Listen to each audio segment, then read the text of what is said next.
Assalamualaikum warahmatullahi wabarakatuh. Salam Waalaikumsalam. hangat dan selamat datang kepada teman-teman peserta webinar yang telah bergabung dalam webinar seri 3 dari rangkaian diskusi inspiratif berbasis buku Jodoh di Tangan Tuhan, Selebihnya Selebihan, karya Nino Sashel.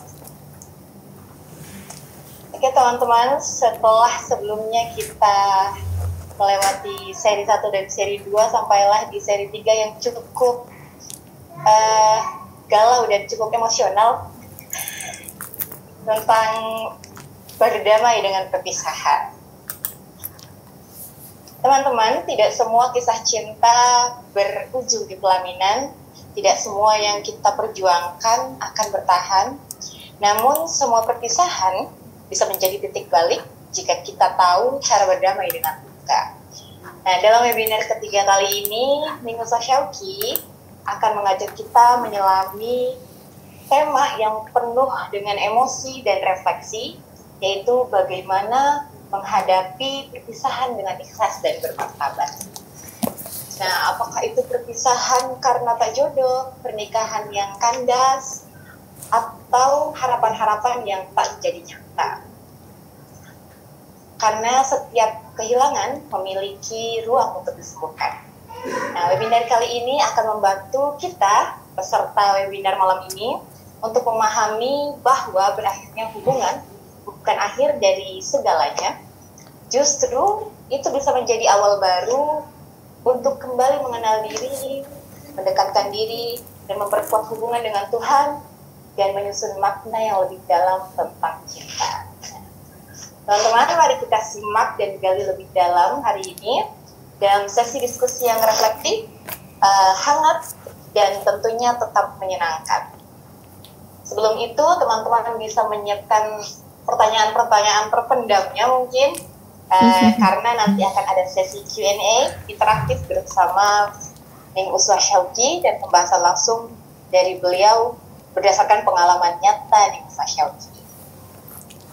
Tapi teman-teman, sebelum itu tak kenal maka tak sayang, mungkin teman-teman di sini ada yang belum tahu lebih jauh mengenai profil penulis kita pada hari ini, yaitu Ning Uswah Syauki. Izinkan saya memperkenalkan Ning Uswah kepada teman-teman. Silakan. Uswah Syauki atau dengan nama lengkap Uswatun Hasanah SHIMPD, atau biasa disapa dengan Uswah, istrinya Syauki, lahir di Surabaya, tepatnya di Pondok Pesantren Sido Resmo, anak kedua dari tiga bersaudara, pasangan dari Aguya Mas Ahmad Khalil Said dan Ibu Saidah. Masa kecilnya beliau habiskan di PPTQ Raudatul Hubbil Quran, pimpinan dari Nyai Hajah Mas Farohah Dunyati, dan Pondok Pesantren An-Najiyah, pimpinan dari Nyai Hajah Mas Fatimah Mukecir, serta tentunya berguru kepada masyayikh pesantren Sidoresmo. Penulis menyelesaikan S1 Hukum Islam di YIN Sunan Ampel Surabaya, S2 Pendidikan Agama Islam di Universitas Sunan Giri Surabaya, dan melanjutkan S3 Pendidikan Agama Islam di Universitas Universitas Kiai Haji Abdul Halim Mojokerto. Hobinya yaitu, mungkin ada beberapa yang sama nih dengan kita, yaitu ngopi ternyata teman-teman. Membaca juga menulis. Tulisannya dituangkan oleh beliau sendiri dalam website yang dirawat sendiri, terkadang juga rajin jadi kontributor media daring, juga suka mereview buku. Aktivitas sehari-harinya saat ini menjadi penulis dan editor lepas. Ia juga aktif dalam kegiatan literasi di komunitas perempuan baca. Ning Uswah juga merupakan founder dari Fikih Perempuan ID dan giat menyuarakan keadilan hakiki perempuan. Selain aktif di bidang literasi, penulis juga jualan di Akai Hana Butik dan mengelola kanal YouTube. Setelah profil penulis dan narasumber yang akan kita simak penjelasan dan kata-katanya hari ini. Untuk teman-teman, siapkan minum dan cemilannya karena kita akan bersama-sama menyambut penulis kita, Ninguswan Syauki. Kepada beliau dipersilahkan. Oke, terima kasih moderator kita kali ini dari Ikhbar. Assalamualaikum warahmatullahi wabarakatuh. Alhamdulillah teman-teman, kita telah sampai kepada webinar yang seri ketiga. Mungkin berbeda dengan webinar yang pertama dan juga kedua. Yang mana webinar pertama dan kedua ini masih happy-happynya ya, karena webinar yang pertama kita ngobrolin tentang aruf, kita ngobrolin tentang jodoh, ini algoritma semesta atau memang kita harus effort dulu. Lalu kemudian webinar kedua kita membahas tentang babak baru pernikahan dan juga berbagai permasalahan yang ada dalam pernikahan. Nah, kali ini kita akan membahas tentang perpisahan. Wah, ini agak-agak horor ya, membahas tentang perpisahan, bagaimana sepasang anak manusia yang terjalin dalam hubungan pernikahan ini telah sampai pada garis finish dari pernikahan. Apakah permasalahan-permasalahan yang ada dalam pernikahan ini harusnya dipertahankan atau harus dilepaskan aja deh. Nah, ini kita bahas bareng-bareng ya teman-teman. Teman-teman juga kalau misalkan relate dengan permasalahan kali ini bisa share ke teman-teman yang lain untuk mengikuti webinar kali ini, karena webinar kali ini adalah free teman-teman, tidak dipungut biaya, dan juga nanti ada bukan gratis, pembelian yang disertai dengan diskon. Wah, ini saya dimarahin nanti sama Gramedia. Gratis. Nanti bisa membeli buku dengan diskon ya, ada kode voucher yang bisa nanti di copy paste di akhir sesi. Teman-teman, terima kasih karena webinar ini terselenggarakan oleh Gramedia, kemudian Alex Media Komputindo, kemudian ada dari Ikhbar, Perempuan Membaca, Nawaning Nusantara, dan juga teman-teman yang sudah hadir di webinar kali ini. Oke teman-teman, tidak usah berpanjang kali lebar karena ada yang sudah join dari jam 7, kita bisa langsung mulai saja nggih. Saya mohon izin untuk share materi kita kali ini. Tapi teman-teman, sebelum kita memulai,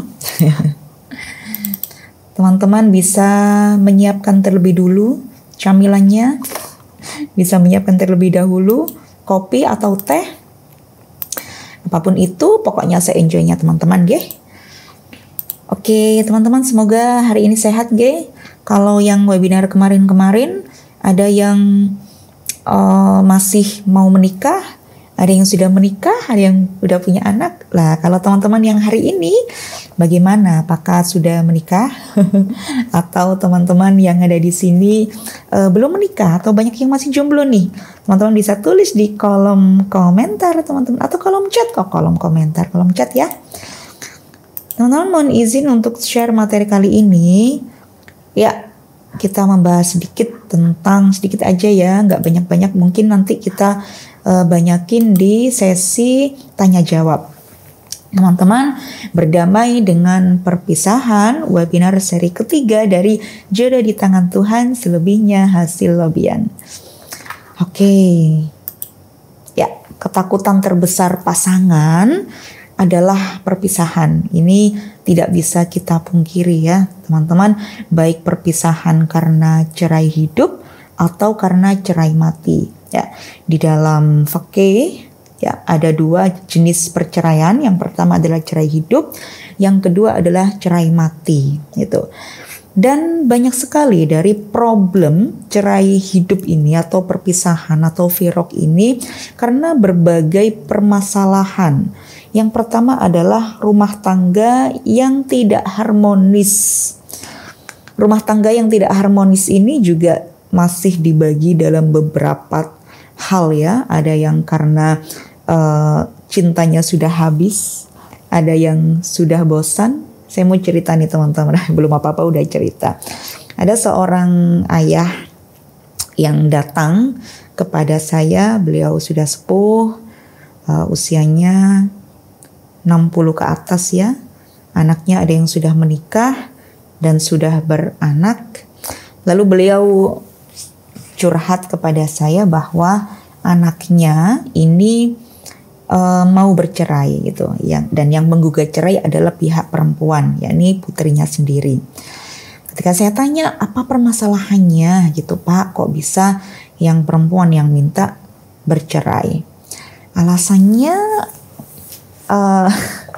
klasik ya, alasannya adalah bosan gitu. Tidak ada alasan lain yang menurut kita krusial gitu ya. Jadi alasannya adalah bosan, pernikahannya adalah itu aja gitu.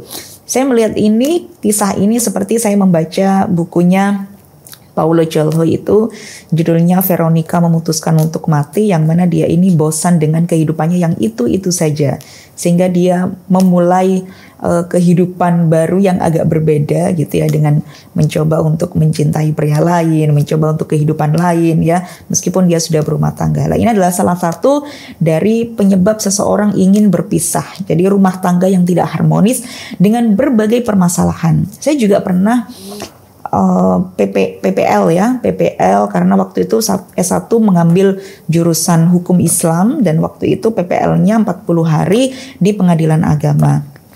Ada pasangan yang saling melaporkan ya untuk menggugat cerai, dan pada saat itu juga yang menggugat adalah si perempuan. Jadi tidak selalu yang ingin berpisah adalah laki-laki. Ada juga yang ingin berpisah adalah dari sisi perempuan. Nah, pasangan ini yang menggugat cerai adalah si perempuan, dan perempuan ini alasannya menggugat cerai adalah karena suami saya, mohon maaf, jelek, dia tidak ganteng. Jadi saya nggak mau seumur hidup menghabiskan pernikahan dengan orang yang tidak ganteng, tidak good looking gitu. Mungkin juga lagi-lagi terlihat klasik, lagi-lagi terlihat apa sih cuma gitu aja kok pengen bercerai gitu. Lalu dalam Islam ya, sekali lagi saya disclaimer ya, ini bukan membahas dari sisi psikolog karena saya bukan psikolog. Tuh. Ini kita membahas dari segi fikih ya, fikih pernikahan. Standar apa sih yang membolehkan seseorang ini untuk menggugat cerai talak atau mentalak seseorang dari sisi laki-laki ya. Kalau laki-laki namanya talak, kalau perempuan namanya khulu. Ya, jadi yang menggugat cerai terlebih dahulu adalah si perempuan. Sebenarnya standarnya itu yang bagaimana sih? Apakah kalau sudah KDRT baru boleh cerai? Apakah kalau salah satunya tidak menafkahi baru boleh cerai? Sebenarnya teman-teman, dalam fikih apapun yang menjadi permasalahan, apakah dia karena itu tadi ya alasan karena dia jelek, karena alasan pasangannya ini membosankan, monoton gitu ya, itu aja gitu. Itu sebenarnya juga diperbolehkan seseorang untuk menggugat cerai ya. Jadi ini saking demokratisnya fikih itu seperti itu. Jadi alasan apapun, jika kalian tidak ingin beribadah melalui pernikahan, maka boleh mengajukan gugatan cerai gitu. Tidak harus menunggu ada KDRT, tidak harus menunggu ada perselingkuhan, perbedaan prinsip karena masalah nafkah dan lain sebagainya, itu diperbolehkan. Bahkan di dalam As-Sun'ani ya, dalam kitab yang ditulis oleh As-Sun'ani itu disebutkan bahwa ternyata zaman dahulu itu sudah ada perempuan yang namanya Habibah itu menggugat cerai suaminya karena alasan suaminya itu nggak ganteng gitu. Dan kilas balik yang didawuhkan oleh guru saya Bu Nyai Dr. Nur Rofiah itu dulu menyatakan bahwa pernikahan itu adalah ibadah seumur hidup. Jika adalah satu hal yang membuat pernikahan ini tidak bisa meneruskan ibadah, maka diperbolehkan untuk tidak melanjutkan ibadah dalam bentuk pernikahan. Jadi maksudnya bisa menjalankan ibadah dalam bentuk lain, dalam bentuk pernikahan. Caranya bagaimana ya? Caranya adalah menggugat dengan cara baik-baik. Jadi begitu teman-teman. Kembali lagi bahwa ketakutan terbesar pasangan adalah perpisahan ya, dengan problem yang contohnya cerai hidup ini tadi adalah rumah tangga yang tidak harmonis seperti yang contoh saya sebutkan tadi, atau bisa juga KDRT. Lah ini biasanya teman-teman kalau ada yang bercerita kepada saya, karena buku ini juga saya tulis basicnya adalah berdasarkan pengalaman curhatan dari teman-teman. Itu teman-teman ketika curhat tentang pernikahannya yang sedang tidak baik-baik saja, itu saya selalu bertanya, apakah ada kekerasan dalam rumah tangga gitu. Jika ada kekerasan, maka pikirkan ya pikirkan apakah akan dilanjutkan ya atau dipertahankan. Kalau dipertahankan, yang namanya memukul, yang namanya KDRT itu biasanya adalah nagih ya, candu, tidak cukup dengan sekali. Itu pasti nanti berkali-kali. Lah, maka saya kembalikan kepada yang mengalami, kepada yang terjun ya, kepada yang berpengalaman di dalam rumah tangganya. Jika mengalami KDRT, maka saya biasanya menyarankan untuk dipikirkan kembali ya. Coba bagaimana kalau memilih jalan untuk berpisah, karena dikhawatirkan itu akan terjadi lagi. Dan lagi Islam tidak memperbolehkan adanya KDRT, meskipun di dalam surah An-Nisa, wallati takhafuna nusyuzahinna fa'iduhunna wajruhunna fil madaji'i, ada kalimat yang terakhir, opsi dari fa'iduhunna dan juga wahjuruhunna yang terakhir adalah wadribuhun, memukul. Tapi memukul ini tentunya dengan syarat-syarat yang sudah saya sampaikan di webinar seri kedua. Kemudian alasan yang lain adalah perekonomian, dan alasan perekonomian ini adalah alasan yang terbanyak pasangan memutuskan untuk berpisah ya, karena salah satunya tidak bisa menafkahi, salah satunya tidak bisa mengcover kebutuhan pasangannya, maka kemudian terjadi percekcokan. Jadi perekonomian itu memang awal dari percekcokan antara suami dan juga istri, pembagian ranah domestik lah. Lalu kemudian mereka menjadi tidak harmonis dan memutuskan untuk berpisah. Dan juga perbedaan prinsip, teman-teman. Ini juga menjadi suatu hal yang sensitif sekali di dalam hubungan pernikahan. Perbedaan prinsip, entah itu visi dan misi di dalam pernikahan, visi dan misi di dalam prinsip hidup, visi dan misi di dalam parenting. Yang satu ingin parentingnya seperti ini, yang satu ingin parentingnya seperti itu. Ketika tidak bisa disatukan, wah sudahlah kita bercerai saja, nanti halbonah atau bagaimana parenting, kepengurusan anak ini diserahkan kepada ayah atau ibu, nanti kita urusi di pengadilan. Nah, ini bisa juga menjadi pemicu seseorang untuk berpisah. Nah, lalu ini yang hot banget ya, dan juga sering kita dengar beritanya. Kita tahu ya, akhir-akhir ini Gen Z itu sangat digaduhkan dengan marriage is scary, yang tentunya jika 10 tahun yang lalu marriage is blessing, lagi gencar-gencarnya nikah muda, lagi gencar-gencarnya uwu-uwuan gitu ya, dan lagi gencar-gencarnya dakwah untuk menikah cepat dan tepat gitu. Tapi sekarang ini justru Gen Z ini marriage is scary ya, takut terhadap pernikahan. Itu bisa terjadi satu, banyaknya orang-orang yang meng-share pengalaman mereka, tidak bahagianya mereka di dalam pernikahan, sehingga itu mendistraksi seseorang yang belum mengalami pernikahan. Jadi ada semacam ketakutan, wah nanti kalau nikah gimana? Atau juga biasanya dicurhati oleh temannya yang sudah menikah, lalu dia menjadi terdistrak, wah ini gimana ya kalau menikah, ternyata nikah itu nggak baik-baik saja ya, ternyata menikah itu begini ya, ternyata menikah itu begitu. Ketakutan baik yang diceritakan secara langsung dan tidak hanya di media sosial ya, pengalaman-pengalaman seseorang yang ada di sekitarnya juga cukup mendistraksi seseorang untuk menganggap bahwa pernikahan ini adalah sesuatu yang menakutkan. Nah, ini ada juga cerita-cerita itu memuat banyak sekali pasangan-pasangan yang selingkuh. Nah, jadi aneh ya, ini di awal-awal kita sudah pernah membahas. Pasangannya ini sudah spek bidadari loh, pasangannya ini sudah solihah banget loh, udah cantik banget loh, tapi masih aja diselingkuhin. Pasangan ini udah couple goals banget loh, tapi kok tiba-tiba mereka pisah, alasannya adalah karena salah satu dari mereka adalah selingkuh. Wah, ini plot twist banget. Gak nyangka kalau ternyata orang yang dicitrakan itu sebaik itu ternyata juga ujung-ujungnya selingkuh. Lah, memang perselingkuhan itu adalah yang paling banyak dialami di dalam dunia pernikahan kita saat ini. Banyak sekali juga godaan-godaan, terutama di era kini seseorang itu selingkuh tidak secara diam-diam, tidak secara pertemuan secara langsung. Perselingkuhan juga terjadi lewat dunia maya. Banyaknya aplikasi chatting, aplikasi dating itu juga memicu seseorang untuk berselingkuh.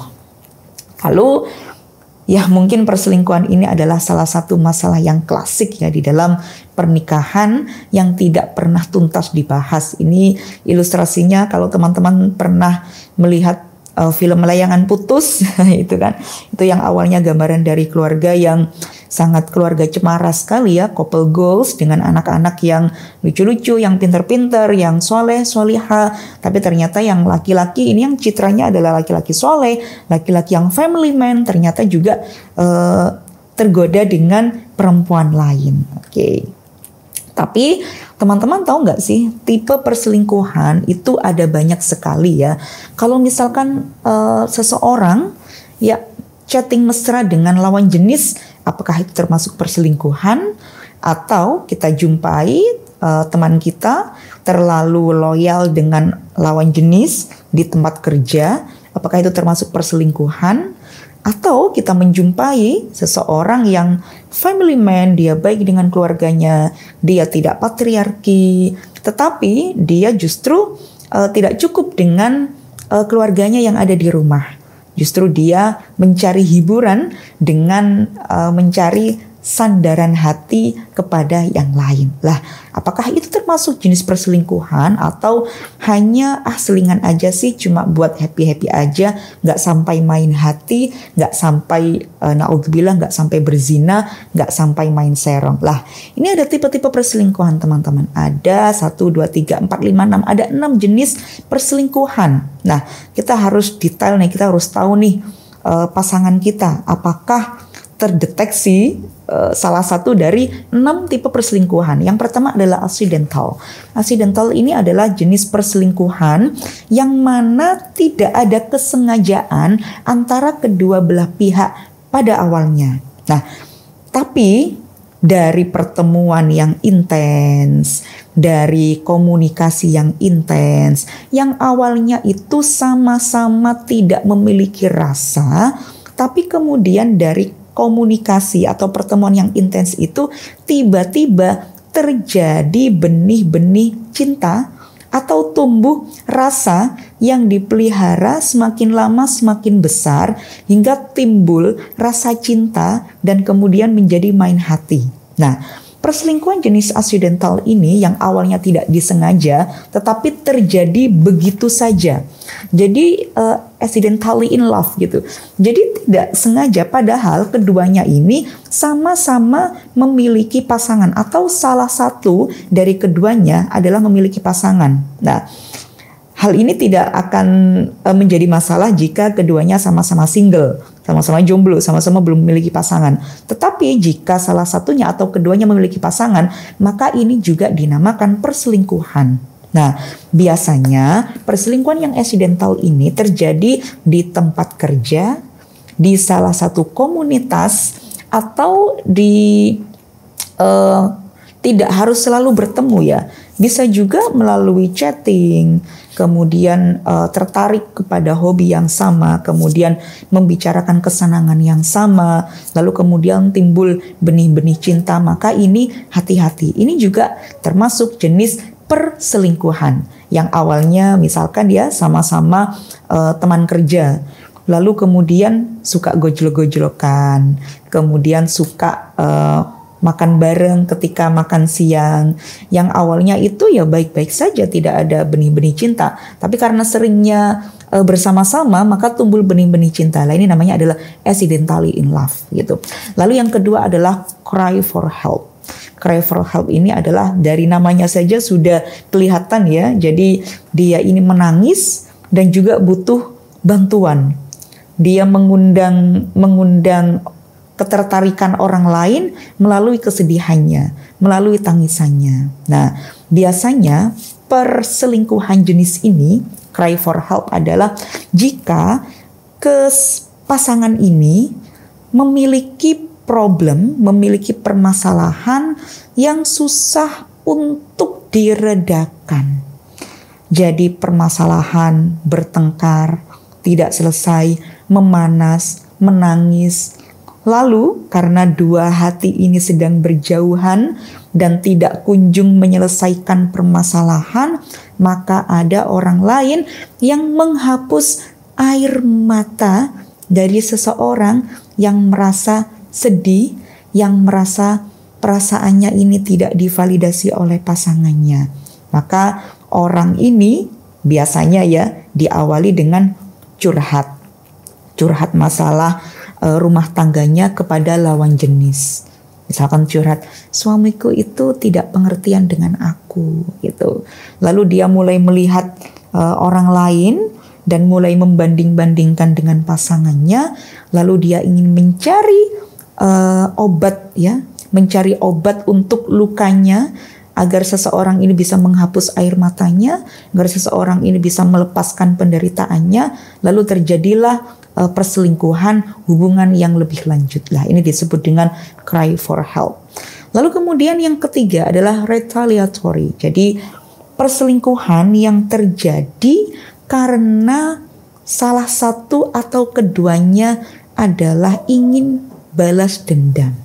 Nah, contoh seorang laki-laki yang dia selama tinggal dengan istrinya sibuk atau mungkin istrinya sedang hamil, lalu kemudian istrinya ini tidak sempat untuk intimate berdua dengan suami, tidak sempat untuk mempercantik diri karena kondisi fisiknya yang capek bekerja, atau setelah melahirkan tiba-tiba fisiknya berubah, yang awalnya dulu langsing kemudian membesar, yang awalnya dulu glowing lalu kemudian kusam. Maka si laki-laki ini merasa bahwa dia ini kurang diperhatikan oleh istrinya.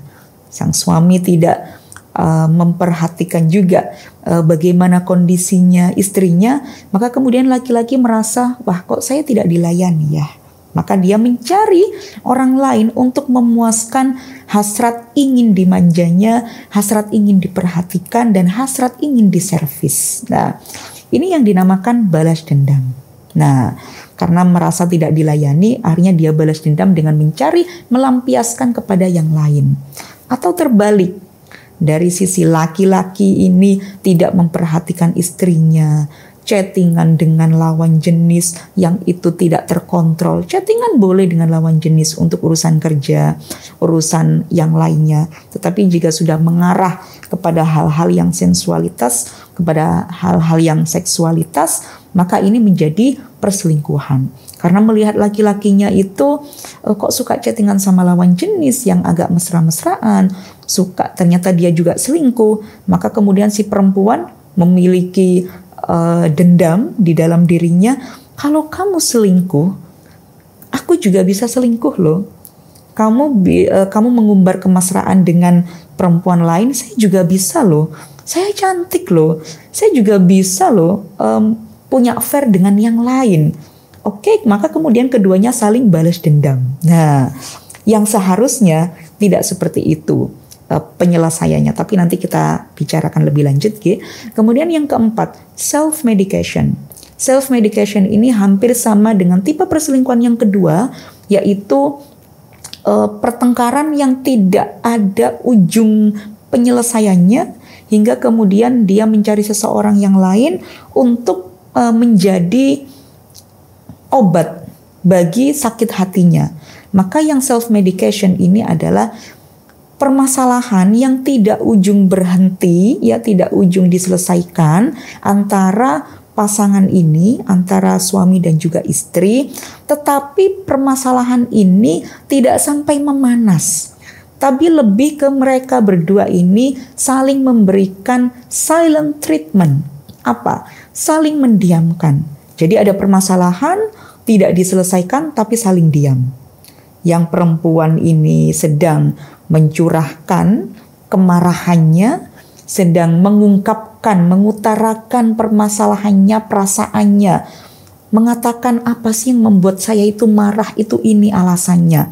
Tetapi si laki-laki justru memberikan silent treatment. Yang perempuan sedang ngomel, ditinggal. Udahlah, daripada saling sahur manuk ya, saling bertengkar, saling adu mulut, lebih baik aku menghindar. Lah, kemudian si perempuan karena merasa si laki-lakinya kok menghindar, setiap kali saya bertengkar, setiap kali saya mengutarakan keinginan saya, kok dia itu malah mendiamkan saya.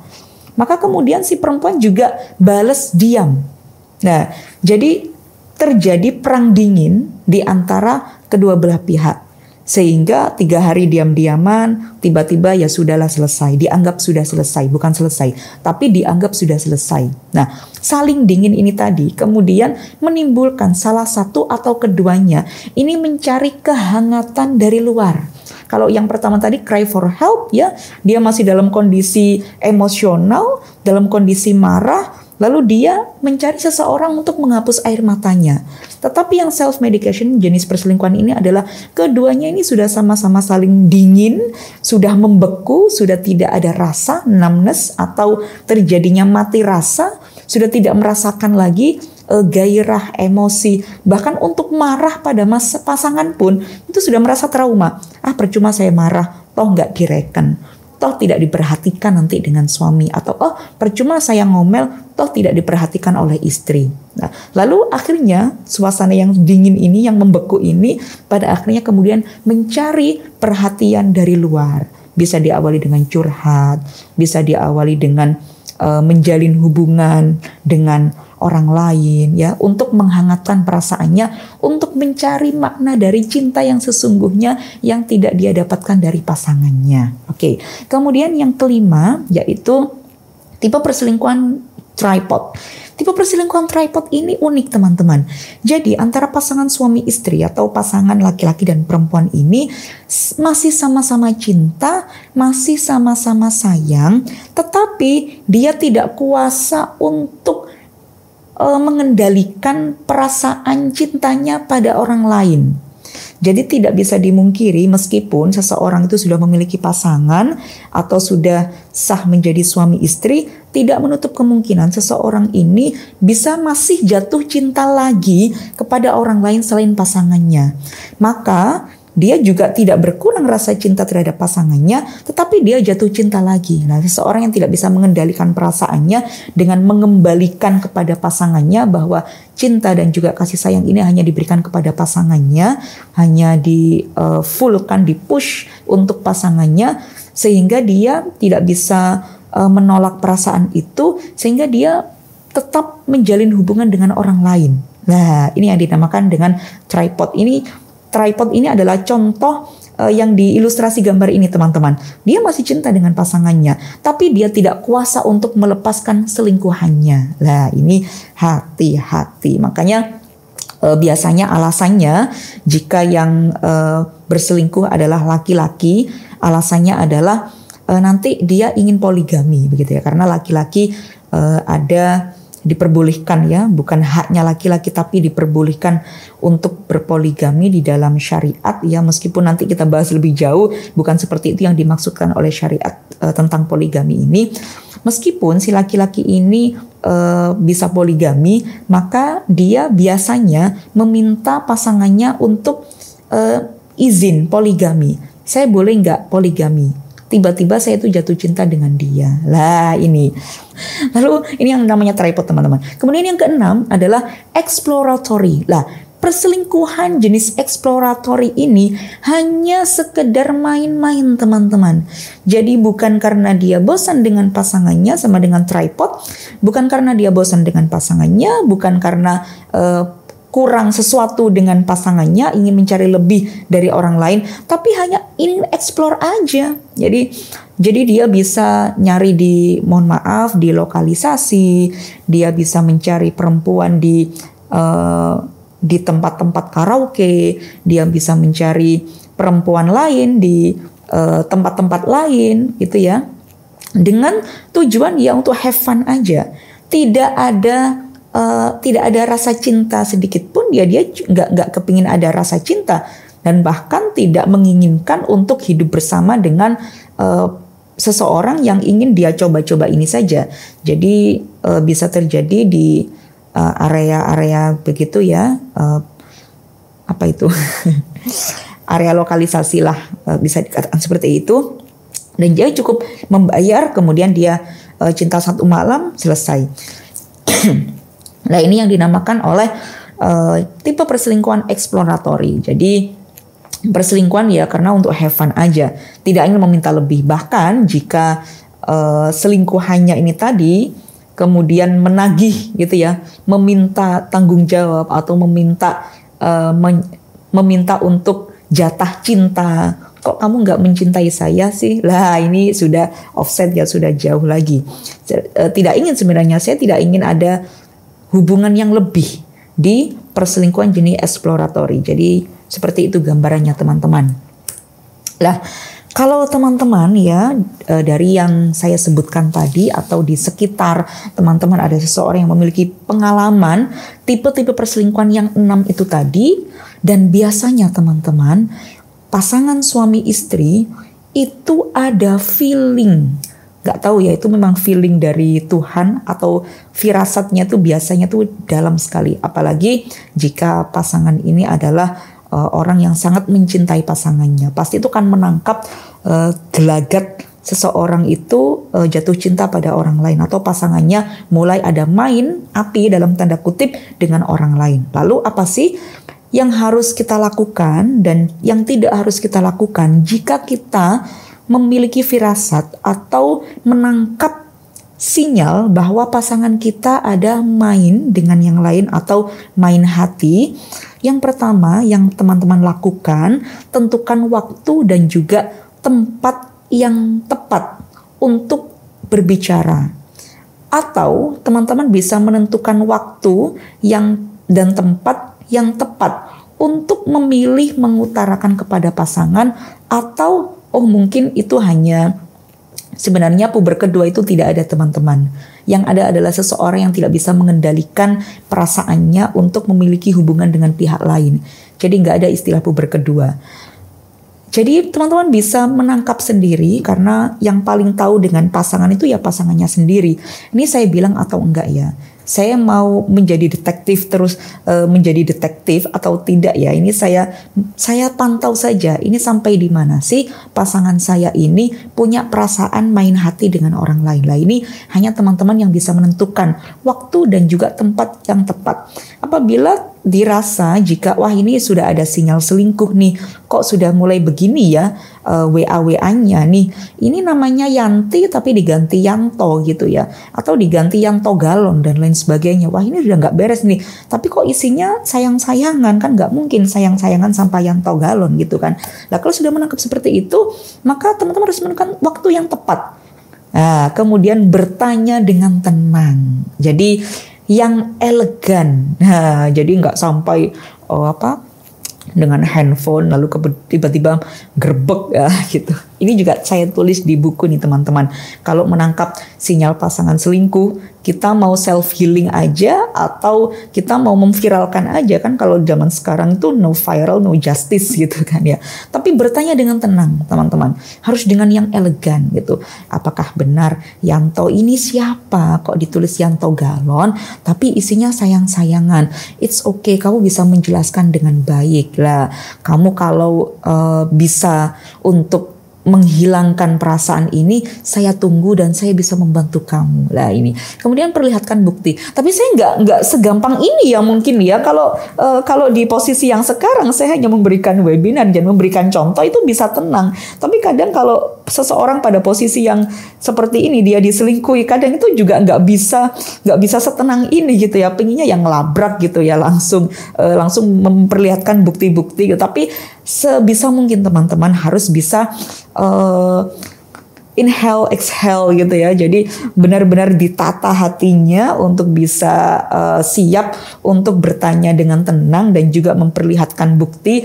Karena teman-teman kalau sudah marah itu biasanya yang terjadi adalah penyesalan-penyesalan.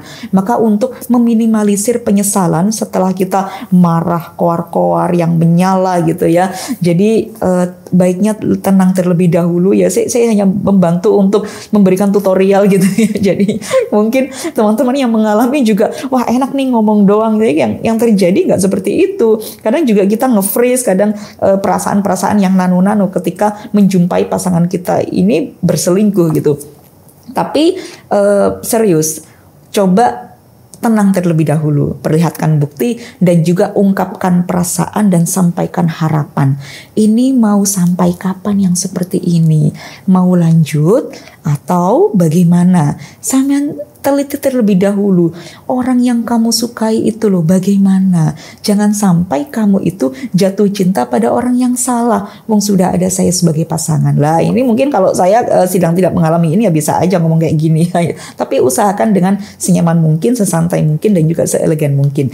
Dan jika ada pasangan dengan sinyal selingkuh, jangan overthinking ya, karena itu akan mendistraksi kita, bikin kita overthinking, bikin kita sakit, dan juga pekerjaan kita terbengkalai. Dan kalau sudah ada anak-anak, jangan sampai anak-anak ini menjadi korban dari pertengkaran atau overthinking orang tua begitu ya. Saya punya cerita nih teman-teman. Jadi ada seseorang itu ya yang orang tuanya ini terjadi pertengkaran ya karena salah satunya berselingkuh. Lalu kemudian karena si ibu ini tahu bahwa suaminya ini berselingkuh. Lalu karena si ibu ini juga barusan melahirkan, maka itu menjadi luar biasa ya, postpartum depression. Karena ibu yang habis melahirkan saja tuh butuh kasih sayang yang lebih, tapi justru dia menjumpai suaminya berselingkuh dengan wanita lain. Maka lalu kemudian tiba-tiba si ibu ini berbuat zalim terhadap anak-anaknya. Ini juga ceritanya viral ya beberapa tahun yang lalu. Kemudian si ibu ini meracuni 4 anaknya ya, diracun. Kemudian yang 3 itu meninggal teman-teman.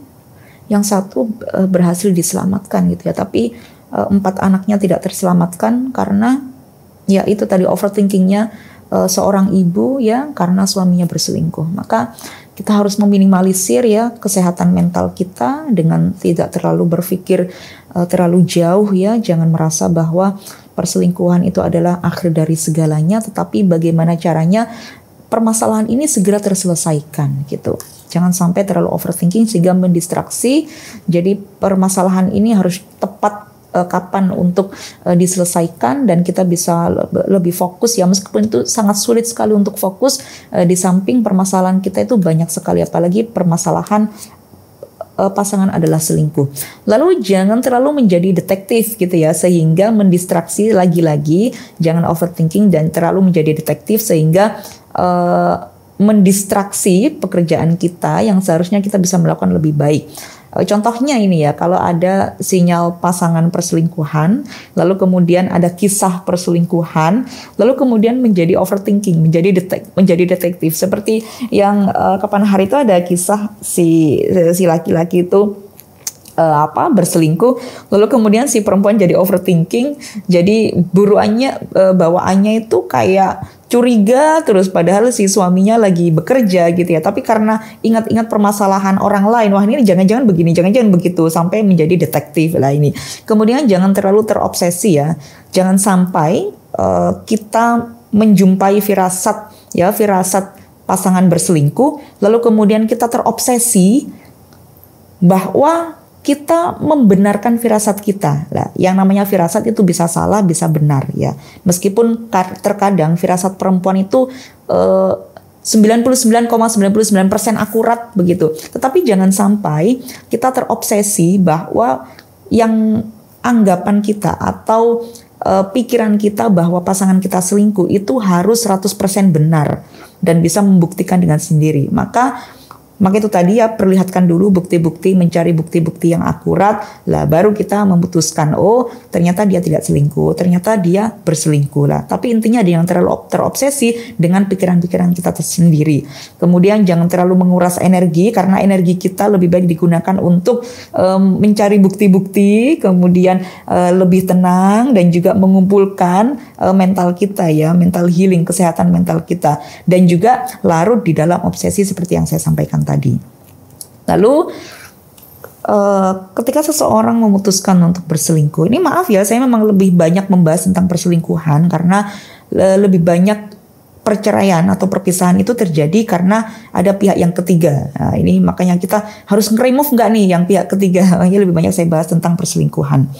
Konsekuensi perselingkuhan. Terkadang orang itu berselingkuh ya, apalagi yang accidentally gitu. accidentally gitu tadi, atau perselingkuhan karena tidak sengaja, itu biasanya tidak berpikir lebih jauh. Nanti kalau saya selingkuh, nanti bagaimana ya sosialnya, bagaimana ya moralnya, bagaimana spiritual terlebih. Tapi orang tidak memikirkan lebih jauh itu. Mereka lebih memikirkan enaknya. Mereka lebih, ini kalau saya cinta ya harus saya pertahankan. Saya meskipun saya sudah punya pasangan, yang dipikirkan hanya itu, kesenangan sementara, kesenangan semata. Padahal kalau seseorang sudah memiliki pasangan, apalagi sudah punya anak, ya, bahkan anak-anak nanti tumbuh dewasa, itu mbok ya mikir, berapa tahun sih kita hidup, berapa lama sih kita mengasuh anak-anak. Kalau kita merusak hubungan pernikahan kita sendiri itu dengan menjalin hubungan dengan orang lain, dengan berselingkuh, maka efeknya akan luar biasa. Maka ketika seseorang ini punya sinyal-sinyal, wah saya suka nih sama orang ini, wah saya nggak harmonis nih dengan pasangan, kayaknya asik nih kalau selingkuh, kayak dia selingkuh saya balas dendam deh dengan selingkuh. Pikirkan terlebih dahulu karena ada konsekuensinya dari sisi sosial, yakni hancurnya hubungan. Stigma sosial yang tidak pernah habis, apalagi sekarang sudah era 5.0 ya, di mana ada jejak digital, di mana semua orang itu bisa menjadi jurnalis, semua orang bisa menjadi paparazzi, bahkan orang yang tidak terkenal pun bukan artis juga permasalahannya di media sosial itu juga berceceran begitu, karena semua bisa mengupload, semua bisa mengakses, semua bisa komentar, semua bisa berargumentasi. Seseorang yang mengalami perselingkuhan, maka stigma sosialnya tidak pernah habis, bahkan hingga anak-anak mereka lahir dan dewasa, lalu mereka bisa membaca berita itu, flashback 10 tahun, 20 tahun yang lalu mereka bisa membaca. Bahkan ketika kita sudah meninggal pun kita tidak bisa menghapus jejak digital pada era sekarang. Di norma sosial juga begitu, tidak menunggu di media sosial. Orang itu akan melihat seseorang yang pernah berselingkuh, itu stigmanya akan terus. Sampai orangnya meninggal, anak-anaknya itu pasti akan diingat. Wah, ini dulu orang tuanya pernah berselingkuh. Ini anak ini hasil dari perselingkuhan dan lain sebagainya. Stigma sosial, pecahnya komunitas. Lah ini nanti ada kubu istri sah, kubu orang yang berselingkuh dan lain sebagainya. Lah, lalu kemudian dari sisi moral, tentu saja orang yang berselingkuh itu adalah pelanggaran terhadap prinsip agama. Kemudian korupsi nilai etika dan juga kehilangan rasa hormat. Dari sisi spiritual ada dosa zina, baik zina mata, zina hati, zina fisik dan lain sebagainya. Jauh dari rahmat Allah, jauh dari kasih sayang Allah. Allah sudah memasangkan sebagai pasangan suami istri, tetapi salah satunya memilih untuk jalan lain, yakni berupa jalan maksiat. Kemudian keterasingan spiritual. Seseorang yang melakukan perselingkuhan itu hatinya terasa sepi, hatinya terasa kosong, dihinggapi rasa bersalah, dihinggapi rasa berdosa. Meskipun dia memiliki pembenaran, memiliki alibi, defense terhadap apa yang dia lakukan, orang-orang menyerang, melawan, mengatakan bahwa itu tidak baik. Dia mengatakan bahwa ini kan jodoh dari Tuhan. Iya, tapi kan selebihnya hasil lobian. Kalau kamu melobi dengan cara yang tidak baik, dengan cara mengambil pasangan orang lain, dengan cara selingkuh dengan orang lain, maka kamu akan keterasingan spiritual. Kamu akan dihantui oleh rasa bersalah dan rasa berdosa. Setenang apapun kehidupanmu yang menurut orang lain, dia berlimpahan harta, dia dihormati, punya status sosial yang tinggi, tapi di dalam diri sendiri itu pasti spiritualmu merasa asing, dan itu akan menghantuimu selama-lamanya. Ini adalah konsekuensi dari perselingkuhan. Maka pikirkan berjuta-juta kali ketika seseorang ingin berselingkuh. Nah, lalu ada aspek spiritual dan juga doa untuk terhindar dari perpisahan. Yang pertama adalah wirid, doa, tirakat, dan juga amalan. Tapi yang terutama teman-teman, seseorang itu akan diuji dengan apa yang ia cintai. Maka jangan sampai mencintai secara berlebihan. Habibaka haunama asa antakuna bayyubaka yaumama. Mencintai itu yang sewajarnya aja. Karena kalau kita ini mencintai secara berlebihan, apalagi mengalahkan cinta kita kepada Sang Kholik, maka Sang Kholik akan cemburu, maka dia akan menguji dengan makhluknya. Ini loh yang kamu cintai. Ternyata dia juga tidak bisa setia kepada kamu. Maka kesetiaan itu memang hanya kepada Allah, hanya kepada Sang Kholik. Maka kalau kita mencintai, boleh-boleh banget. Mencintai suami sangat boleh sekali. Mencintai secara berlebihan tidak boleh. Yang diperbolehkan adalah mencintai suami karena Allah. Mencintai anak karena Allah. Mencintai harta benda karena Allah. Mencintai rumah kita, mencintai santri, murid kita, apapun yang ada di sekitar kita harus didasarkan adalah cinta kepada Allah. Oke. Lalu ada ijazah teman-teman dari kitab Asma'ullahul Husna dan kitab Khoslil Mar'ah. Ini bisa dicatat teman-teman atau di screenshot ya, bahwa doa agar suami istri ini langgeng ya, tidak sampai dibelokkan, tidak sampai tertarik dengan yang lain, agar bisa cinta kepada kita saja dan kepada Allah, kepada keluarga saja.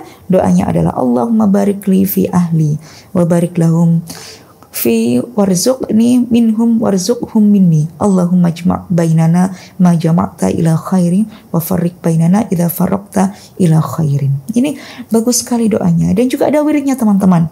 Bacakan nama Allah Al-Wadud sebanyak 1000 kali pada makanan ini buat suami nih. Ajak istri bersama makan ya, makan makanan tersebut. Ini faedahnya insya Allah istri cinta berat kepada suami. Nah ini buat suami-suami ya yang menginginkan, wah ini misalkan istriku, aku sangat mencintai istriku, aku kepingin istriku hanya mencintai aku. Lah ini doanya seperti ini. Al-Wadud 1000 kali. Wah banyak banget ya, keburu dingin. Lalu kemudian amalan untuk istri lah, ini istri-istri biar suami tidak tertarik pada orang lain ya, cuma tertarik pada kita saja, cuma bucin kepada kita saja, cuma cintanya ugal-ugalan sama kita aja. Tulis nama Allah Al-Jamil, Al-Jamil ya di kertas itu ya, di kertas ini kemudian dilipat-lipat ya. Ditaruh di dompet kita boleh ya, ditaruh di tas kita boleh. Ini pokoknya yang dibawa terus sama istri. Nah, insya Allah suami tidak akan melihat perempuan yang lebih mempesona dari istri. Nah, ini bisa dicatat nih teman-teman. Atau bisa juga nih teman-teman untuk make up. Ini nggak kasih tulis di sini ya. Untuk make up teman-teman nih biar lebih terpancar aura wajahnya, biar suami makin bucin sama kita gitu. Jadi bacakan surah Yusuf ya. Terus teman-teman bisa taruh 1 botol air mineral gitu ya. Kemudian bacakan surah Yusuf, kemudian tiupkan di botol ini. Lalu teman-teman bisa gunakan ya air mineral ini untuk sebelum make up. Nah ini insya Allah membuat wajah kita semakin beraura, semakin glowing, semakin cantik dan makin disayang oleh suami. Disayang oleh pasangan. Itu bisa ke klinik DAF juga teman-teman. Promosi. Kemudian kita pada bertahan atau melepaskan nih solusi Islam untuk perselingkuhan yang melelahkan di dalam pernikahan, atau ada permasalahan lain yang melelahkan di dalam pernikahan ya. Tidak harus perselingkuhan, bisa juga karena kurang harmonis, karena itu tadi kurang bisa menafkahi baik dari sisi laki-laki atau si perempuan ini sepertinya kok sulit sih diatur. Gimana nih, apakah saya lepaskan nih, perempuan udah offside banget nih, saya lepaskan atau saya bertahan ya dengan perempuan ini, atau permasalahan yang terjadi antara suami dan juga istri. Sebelum teman-teman yakin pergi ke pengadilan, renungkan pertanyaan-pertanyaan ini. Yang pertama, apa sih yang membuat seseorang ini ingin pisah? Apakah karena kualitas pernikahan yang kehabisan tangki cinta, atau memang pasangan ini bukan tipe ideal pasangan, atau dia bukan pasangan yang setia? Ini teman-teman kalau mau ingin pisah ya, ada di dalam otak aku, udah aku nggak kuat lagi, kayaknya aku harus pisah deh, aku nggak bisa hidup sama orang yang seperti ini gitu. Teman-teman harus pikirkan ini, apa yang membuat teman-teman dulu ingin menikah dengan dia gitu ya. Ini kayak lagunya Umi Adele itu ya, do you remember the reason you love me gitu. Apa sih alasan kamu dulu itu mencintai aku, apa sih alasanku dulu ini mencintai dia sehingga memutuskan untuk menikah. Maka ingat-ingat terlebih dahulu untuk memenuhi tangki cinta ya. Jadi ada kalanya seseorang ini harus refleksi kembali. Mungkin yang kelihatan sekarang karena sudah menikah, yang kelihatan ya yang asli. Padahal yang dulu ada alasan-alasan apa yang membuat seseorang untuk bisa sampai pada pernikahan, pada garis pernikahan. Diingat terlebih dahulu. Atau memang ya udah kayaknya dulu itu saya terpaksa deh nikah sama dia. Saya sudah tahu kelakuan dia jelek, tapi saya kepingin dia berubah. Dan yang perlu teman-teman ketahui, jangan pernah bercita-cita untuk mengubah pasangan. Jangan pernah merasa ya ingin mengubah pasangan. Jangan berangan-angan, berandai-andai bahwa pasangan kita itu berubah. Atau kita punya keyakinan kalau saya nikah dengan dia, saya bisa mengubahnya. Itu adalah bullshit teman-teman. Tidak ada satu orang pun yang bisa mengubah seseorang kecuali dirinya sendiri. Maka teman-teman, jika alasan pernikahan seseorang adalah saya bisa menerima kekurangan dia, jeleknya dia sudah kedeteksi nih, dia ini kasar, tapi saya bisa menikah dengan dia karena yakin jika dia dengan saya dia akan berubah.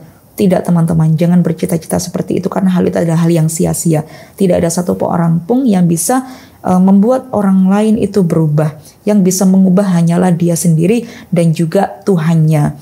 Maka ketika kita sudah terlanjur menikah dengan orang yang kita sudah tahu jejaknya seperti dulu itu adalah track recordnya buruk, maka kita cukup menurunkan ekspektasi. Oh, it's okay. Saya tidak bisa mengubahnya. Berarti saya yang harus bisa menerima kekurangannya dia. Lalu kemudian teman-teman bisa memilih, saya bisa tidak ya. Kembalikan kepada diri sendiri, bukan kepada orang lain, bukan kepada pasangan. Kembalikan kepada diri sendiri. Saya bisa nggak ya bertahan dengan orang yang kekurangannya seperti ini? Atau saya akan melepaskan orang dengan kekurangan yang seperti inilah gitu.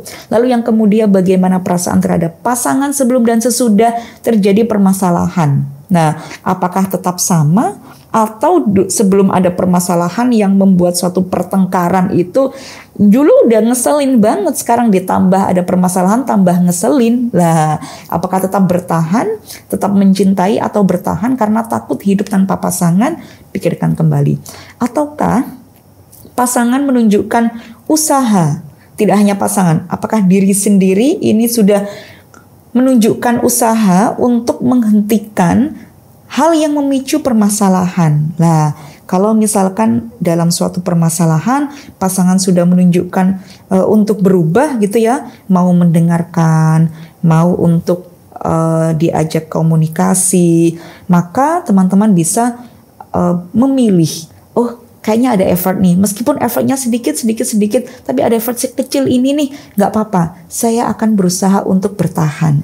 Tetapi kalau tidak ada sama sekali effort untuk mempertahankan hubungan, maka lepaskan. Lalu bagaimana nih dampak perceraian terhadap anak-anak dan juga keluarga besar? Apakah sudah siap kalau misalkan perceraian atau perpisahan ini nanti tidak berefek kepada anak-anak?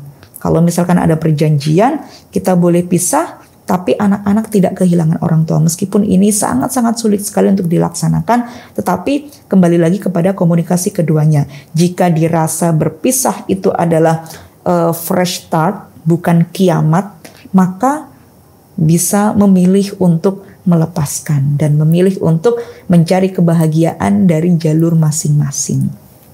Dan solusi Islam jika memang terjadi pertengkaran antara salah satu atau kedua belah pihak, maka solusinya adalah nusyuz dan juga syikok. Nusyuz dalam Al-Quran ini banyak sekali dibahas sebanyak 2 kali. Yang pertama adalah nusyuz dari sisi istri dan juga nusyuz dari sisi suami. Jadi yang namanya nusyuz itu adalah pembangkangan dalam nilai-nilai pernikahan. Bisa berselingkuh, bisa tidak memenuhi kewajiban, bisa tidak memenuhi hak pasangan. Maka disebut dengan nusyuz. Bedanya dengan syikok, kalau nusyuz itu adalah permasalahan atau pembangkangan dalam nilai pernikahan yang dilakukan oleh salah satu dari pasangan. Kalau dari laki-laki, ya solusinya adalah syikok ini ya. Jika seorang perempuan khawatir suaminya akan nusyuz, ya, atau bersikap acuh tak acuh, maka keduanya dapat mengadakan perdamaian. Jadi bisa dengan cara komunikasi. Makanya kalau di dalam di dalam pengadilan agama itu biasanya ada yang namanya mediasi. Lah, mediasi ini adalah penyelesaian dari nusyuz, teman-teman. Jadi pasangan suami istri yang sudah bertengkar dan memutuskan untuk bercerai biasanya mendaftarkan perceraiannya kepada pengadilan. Sebelum naik ke pengadilan untuk disidangkan itu biasanya ada mediasi antara suami dan istri. Jadi sebelum hakim memanggil saksi dan juga mencari bukti-bukti dan kemudian memutuskan apakah bercerai atau tidak, biasanya ada mediasi antara suami dan juga istri. Biasanya dinasihati terlebih dahulu bahwa ini loh suamimu loh seperti ini, istrimu artinya ada pihak lain yang berusaha untuk mendamaikan. Jika yang melakukan nusyuz adalah dari sisi laki-laki, misalkan kewajibannya laki-laki adalah menafkahi, kemudian kalau tidak menafkahi maka suami nusyuz. Kewajibannya laki-laki adalah setia sama dengan perempuan. Jika laki-laki ini berselingkuh atau berzina dengan wanita lain, maka dia disebut nusyuz. Nusyuz dari sisi laki-laki, maka penyelesaiannya adalah mendamaikan kedua belah pihak, diberikan nasihat agar suami ini tidak lagi nusyuz terhadap istrinya. Tapi kalau yang nusyuz ini dari sisi perempuan, misalkan perempuannya yang selingkuh atau perempuan ini misalkan ya tidak memberikan haknya suami, ya haknya suami itu banyak, teman-teman, ya dia mendapatkan rumah dalam tanda kutip, mendapatkan kenyamanan dan juga kasih sayang dari istrinya. Tetapi ketika si istri tidak memberikan hal itu, tidak memberikan kewajibannya ya untuk membuat suaminya nyaman, maka si perempuan ini disebut dengan nusyuz, ya pembangkangan terhadap nilai pernikahan. Maka solusinya adalah yang pertama ada 3 tahap, teman-teman. Yang pertama adalah memberikan nasihat. Siapa yang memberikan nasihat? Suaminya, ya. Wallati takhafuna nusyuzahunna fa'idhuhunna. Diberikan nasihat terlebih dahulu si istri ini. Kenapa kamu kok selingkuh dengan yang lain? Nah, gitu. Diberikan nasihat, jangan selingkuh, kita sudah punya anak dan lain sebagainya. Kemudian kalau dia masih tidak bisa untuk baik kepada suaminya, maka opsi yang kedua yaitu dia pisah ranjang atau didiamkan. Fa'idhuhunna wahjuruhunna, didiamkan atau pisah ranjang, ya.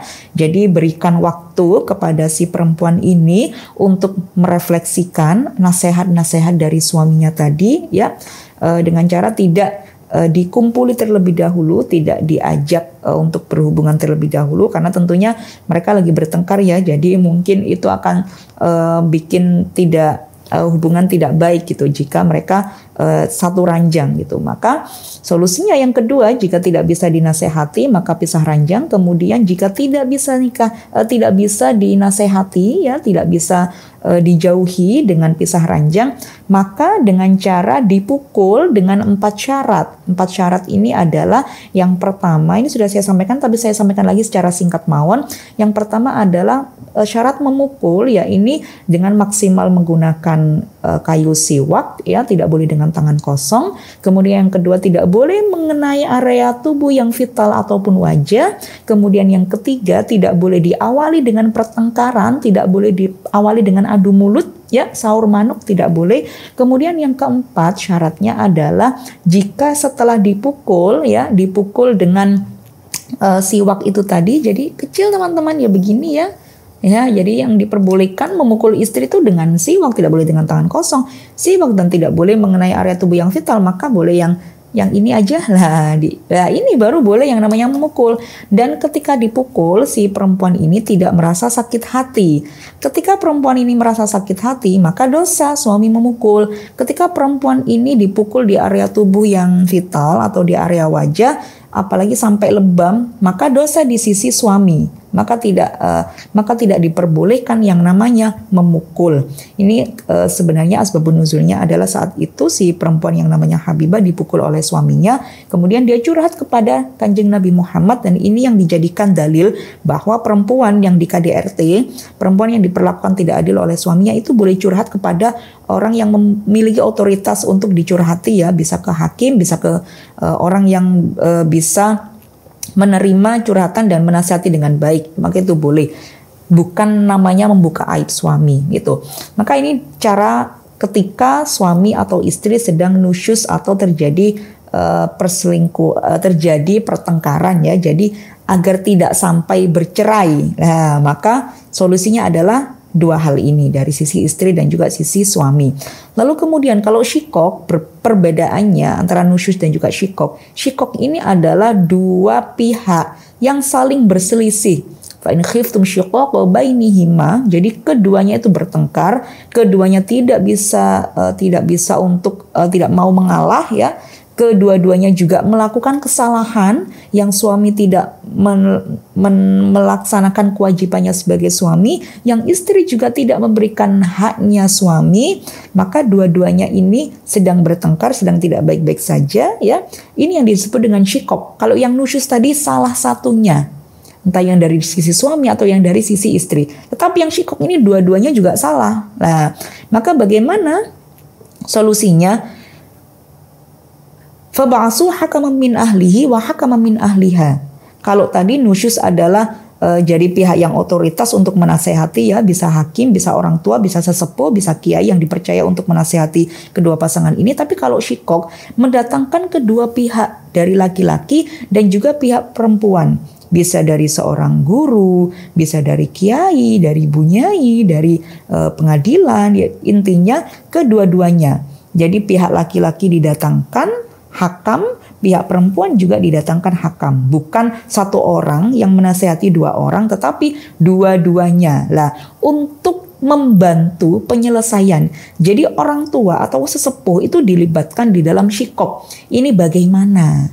Anaknya panjenengan dan anak kulo ini sedang ada permasalahan yang seperti inilah. Ini melibatkan dua pihak dari sisi laki-laki dan juga perempuan. Ini jika terjadi syikok. Ini adalah solusi dari Islam ya, fikih, untuk perselingkuhan atau seseorang yang tidak melaksanakan kewajiban dan juga hak di dalam pernikahan.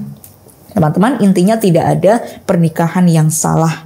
Hanya Tuhan tempat segala kesetiaan. Terima kasih teman-teman, itu yang bisa saya sampaikan. Semoga bermanfaat. Saya kembalikan ke moderator Mbak Siva. Wassalamualaikum warahmatullahi wabarakatuh. Waalaikumsalam warahmatullahi wabarakatuh. Insya Allah, alhamdulillah. Teman-teman, malam ini kita dapat insight yang luar biasa. Isinya semuanya daging, terutama mengenai isu-isu yang agaknya kita semua juga takut dan terbayang ketika membicarakan sebuah hubungan gitu ya. Oke teman-teman, apalagi suasananya tuh di malam hari disampaikan ya. Iya. Terasa lebih ngena gitu. Itu tadi airnya buat ini ya teman-teman ya, buat cuci muka ya, bukan buat diminum. Jadi toner spiritual. Jadi yang tadi saya menyampaikan amalan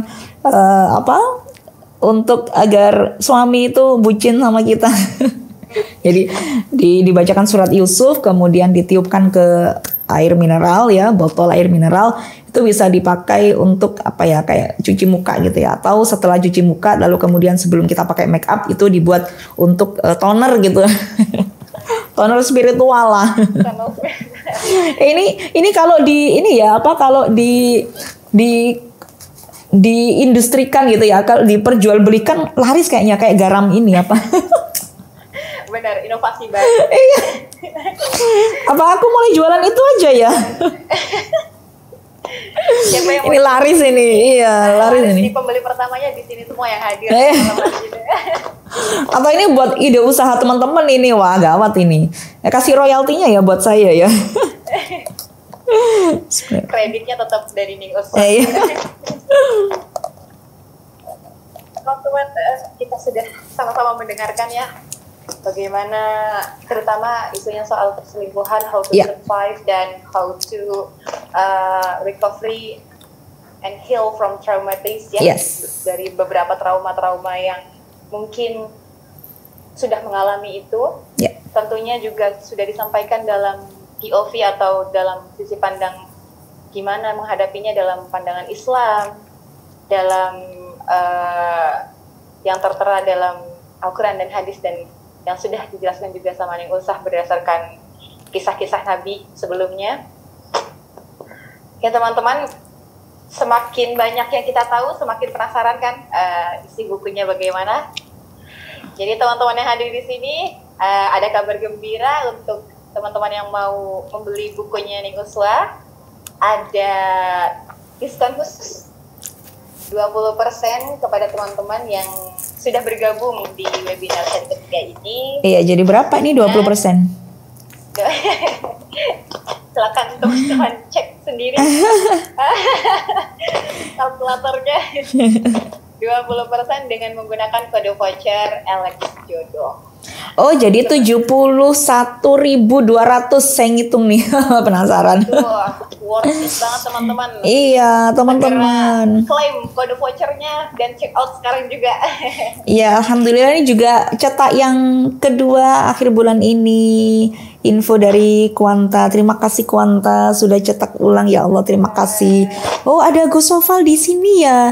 Ya Allah, Sugeng Rawo Gus. Ini beliau adalah co-founder dari Ikhbar. Beliau 3 laki-laki yang keren. Ada Gus Sobi, Gus Sofal, sama Gus Agung. Beliau ini adalah laki-laki mubadalah yang membuat media keren kayak Ikhbar. Ini kalau nggak ada Ikhbar mungkin nggak ada ya buku saya. Sama dengan perempuan membaca, kalau nggak ada perempuan membaca juga saya nggak bisa nulis.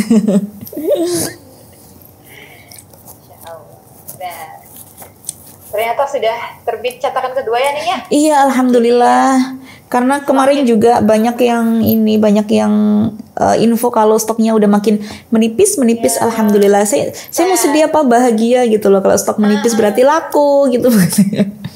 Saya dengar juga sempat ada di posisi nomor 1 ya. Iya, alhamdulillah, iya. Jadi teman-teman, ini mumpung sudah cetakan terbaru lagi, ya, cepat klaim kode vouchernya lalu langsung check out karena stoknya sekarang sudah makin banyak. Jadi kesempatan untuk mendapat bukunya juga semakin besar. Ya.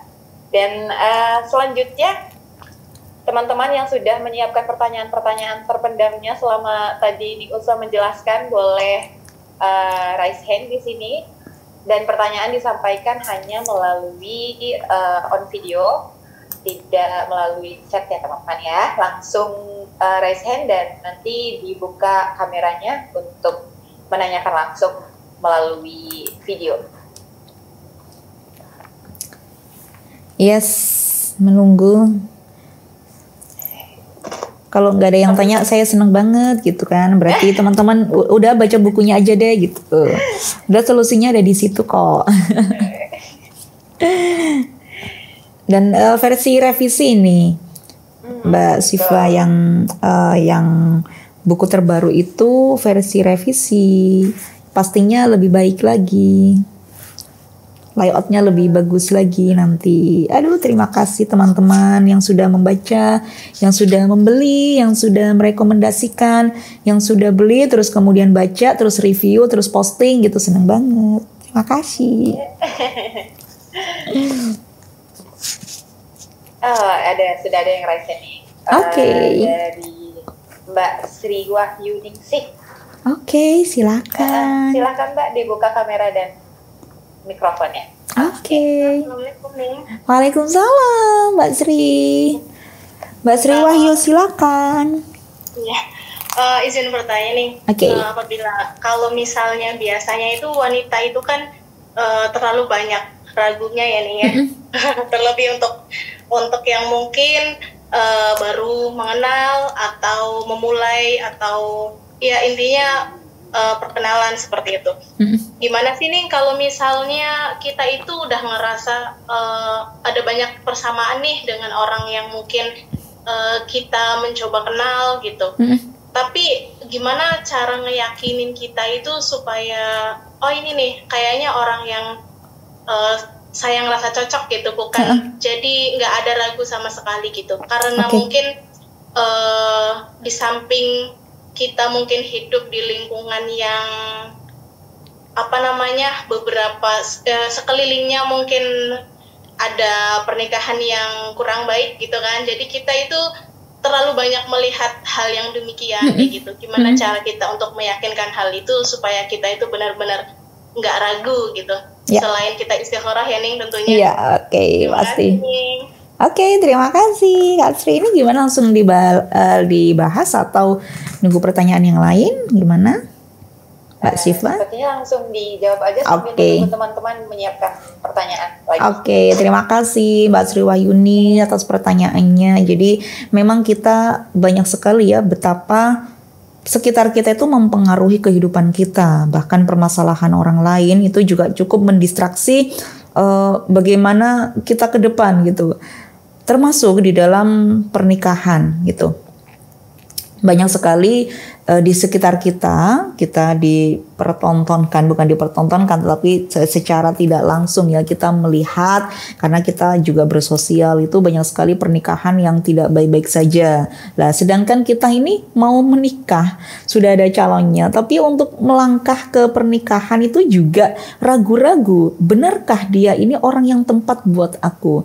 Benarkah dia ini adalah orang yang ditakdirkan untuk aku, dan bisakah orang ini dan juga aku bersama-sama untuk mengarungi rumah tangga yang pada akhirnya nanti bahagia dan juga saling membahagiakan. Yang pertama itu keyakinan hati. Kita tidak harus memasukkan seluruh yang ada di dalam permasalahan kita ya, itu permasalahan yang di luar. Jangankan permasalahan yang di luar, permasalahan yang mohon maaf misalkan dari keluarganya inti ya, dari ayah ibunya, misalkan ayah ibunya itu berpisah ya, bercerai, jangan sampai kita terpengaruh ya dengan apa yang dilakukan oleh orang lain, karena apa yang dilakukan orang lain itu pasti mereka melewati hal-hal yang tidak mudah, dan itu setiap orang pasti menjalaninya juga berbeda-beda, permasalahan juga berbeda-beda. Jangan sampai permasalahan orang lain atau kisah yang dialami orang lain itu menimbulkan traumatis di dalam diri kita. Caranya adalah kita dengan fokus ya, fokus yang pertama dengan kita mengualitaskan diri kita sendiri terlebih dahulu. Jadi jangan keburu bagaimana dia, tapi bagaimana saya, apakah saya sudah siap terhadap apa yang terjadi di sekitar saya, apakah saya sudah cukup tidak mengalami trauma, apakah saya sudah yakin dengan diri saya, bisa membahagiakan diri saya tanpa melalui bantuan orang lain. Ini ketika ditanya ya, seorang psikolog itu ditanya, itu apakah Anda itu berbahagia dengan kehidupan Anda dengan pasangan Anda? Kemudian psikolog ini bilang, yang membahagiakan saya itu bukan pasangan saya, tetapi saya sendiri. Saya tidak akan menggantungkan kebahagiaan saya dengan kebahagiaan orang lain. Saya yang bertanggung jawab penuh dengan diri kita sendiri. Kalau kita pikir-pikir itu benar banget. Jadi sebelum kita memulai kehidupan dengan orang lain, ya satu, kita menutup mata, menutup telinga dari apa yang terjadi di luar. Cukup kita ambil bagaimana hikmahnya dari orang tersebut, dan kita juga tidak cuek ya tentunya, tetapi kita mengambil hikmah dari permasalahan orang lain, dari kejadian yang dialami oleh orang lain, dan kemudian kita mengupgrade diri, membahagiakan diri. Dan kalau kita sudah ready dengan diri kita, dengan hati kita yang siap menerima orang lain, kita membuka hati kita membuka jalan untuk dimasuki orang lain, untuk dititi jalan itu oleh orang lain, maka kita lihat apakah orang itu, kalau katanya Nabi 4 hal. Orang itu apakah baik agamanya, apakah cukup finansialnya, atau bagaimana fisiknya, atau bagaimana nasabnya.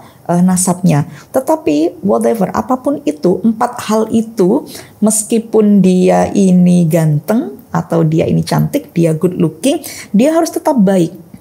Kita yakin dia jodoh kita melihat dari apa? Wah, karena dia good looking nih, lumayan ya untuk memperbaiki keturunan, apapun alasannya. Itu. Tapi pastikan dia baik, karena khawatirnya kalau dia tidak baik, dia akan memanfaatkan kegantengannya, kecantikannya, kegood lookingannya untuk menebar pesona kepada yang lain. Pastikan juga dia ini, pasangan ini, untuk kita membuat kita yakin standarnya adalah kebaikan. Karena kalau tidak baik, dia akan memanfaatkan perekonomiannya, kesetelan finansialnya untuk menyakiti, atau dia memanfaatkan nasabnya atau nama baiknya di status sosialnya yang tinggi untuk melukai harga diri kita. Dan juga dia, ketika dia orang yang memiliki ilmu agama, dia menggunakan dalih agama untuk menyakiti kita.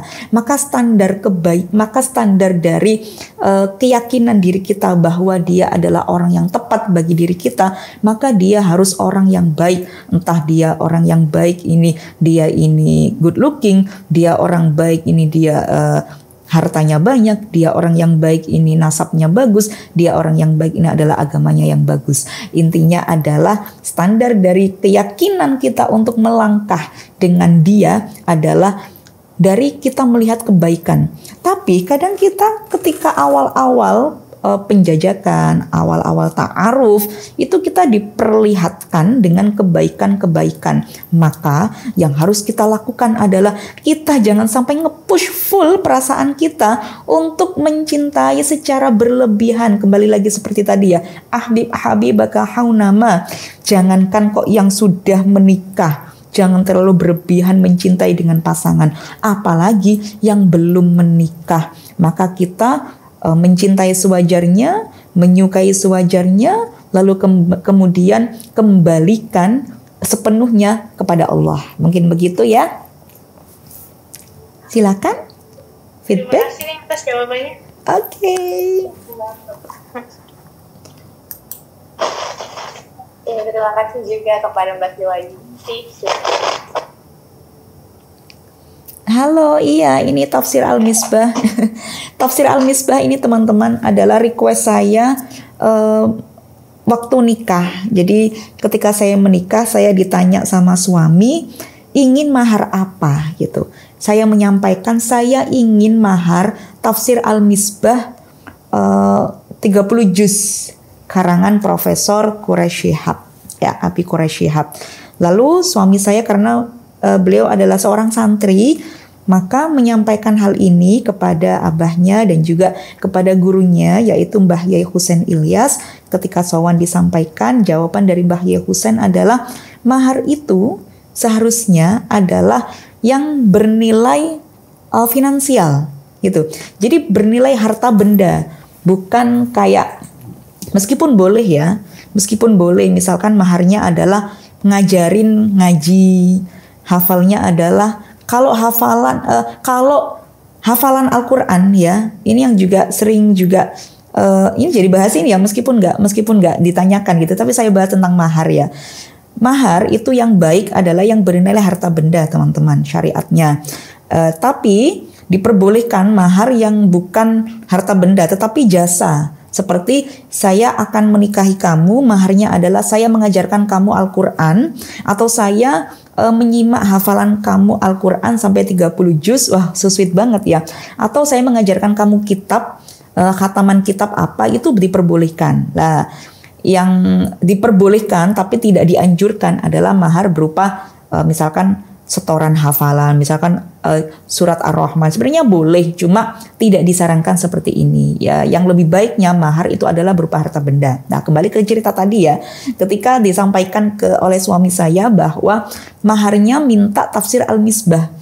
Lalu Mbak Yai Husain dawo, mahar itu jangan yang itu, jangan kitab, jangan Al-Quran dan seperangkat alat sholat, jangan. Tapi yang ada nilai yang nanti itu bermanfaat untuk dipergunakan oleh istrinya, begitu. Ya, jadi nilainya adalah harta yang nanti bisa membahagiakan istrinya gitu. Itu adalah sebagai simbol bahwa itu adalah, oh ini loh keseriusannya dari laki-laki untuk memberikan nafkah kepada istri gitu.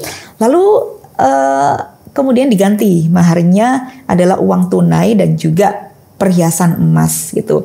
Tetapi setelah menikah gitu ya, jadi sampaikan ini maaf ya, nggak boleh sama guru saya bahwa tafsir Al-Misbah tidak boleh. Jadi lebih baik harta benda gitu. Jadi saya nanti maharnya adalah uang tunai dan juga emas. Tetapi setelah nikah saya diberikan surprise, saya diberikan tafsir Al-Misbah. Jadi saya dapat double nih teman-teman, dapat kitab, dapat duit, dapat perhiasan emas. Jadi begitu ceritanya tafsir Al-Misbah ini. Ini saya suka banget, dari dulu ngefan banget sama Prof. Quraisy Shihab.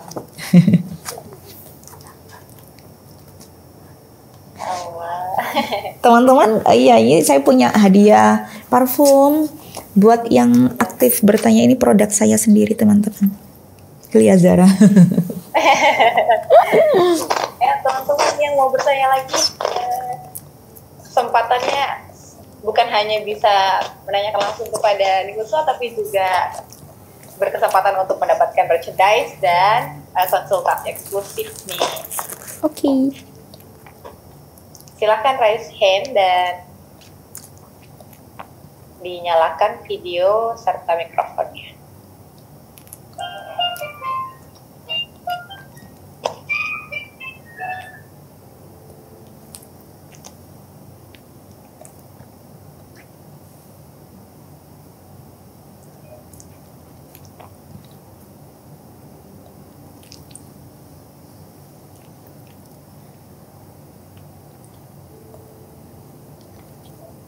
Para pesertanya introvert katanya nih. Iya. Atau mungkin teman-teman mungkin banyak yang sudah mengikuti dari webinar 1 dan webinar 2. Iya, jadi iya. Kayaknya udah deh selesai gitu.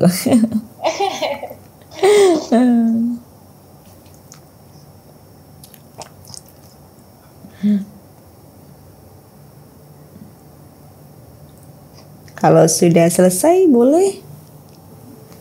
Ada lagi teman-teman? Oke.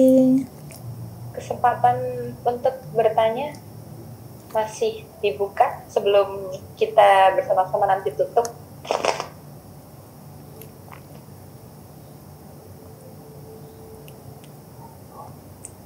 Oke.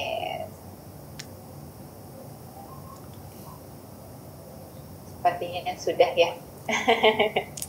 Iya teman-teman, atau mungkin teman-teman yang mau beraktivitas monggo untuk bisa meninggalkan, tapi bisa check out dulu yang belum beli.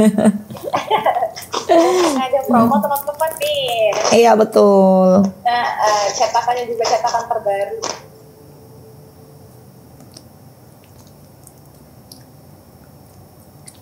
Dan check out nih katanya. Oh terima kasih Mas Rifki, ini Mas atau Mbak ini ya, Mas Rifki. Saya senang loh kalau ada laki-laki yang ikut, jadi nggak cuma perempuan.